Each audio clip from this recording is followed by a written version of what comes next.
Hello friends. நான் உங்களுடைய குமார். எனக்கு சின்ன வயசுலேருந்தே ஒரு மிகப்பெரிய ஆசை, சோழர்களின் வரலாற்றை கதையாக எழுத வேண்டும் என்று. சோழர்கள் எப்படியெல்லாம் ஆட்சி பண்ணாங்க, அவருடைய ஆட்சி காலத்தில் மக்கள் எப்படியெல்லாம் வாழ்ந்தாங்க, ஆதித்த கரிகாலனின் கொலை, வந்தியத்தேவன் குந்தவையின் காதல், ராஜராஜ சோழனின் பிறப்பு, இவை எல்லாத்தையும் சில கல்வெட்டுகளை பயன்படுத்தி இந்த கதையை எழுதி கொண்டிருக்கிறேன்.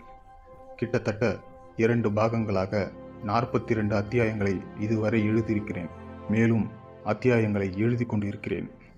முதல் 3 அத்தியாயங்களில் சில முக்கிய நிகழ்வுகளை இப்பொழுது நான் தெரிவிக்கிறேன். பிற்கால சோழர்களின் முதல் ஆட்சியாளர் விஜயாலய சோழன். இவர் பல்லவர்களுக்கிடையே படைத்தளபதியாக பணியாற்றினார்.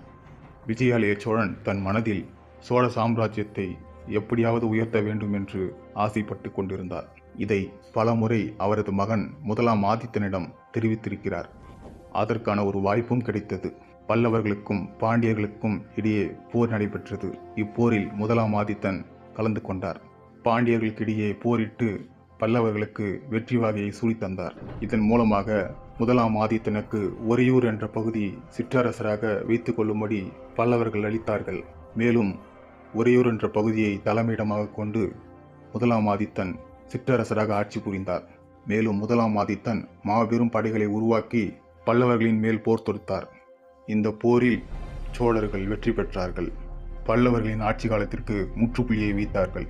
விஜயாலய சோழன் மற்றும் முதலாம் ஆதித்தனால் தொடங்கப்பட்ட இந்த பிற்கால சோழ சாம்ராஜ்யம் இவர்களே தொடங்கியதாகும்.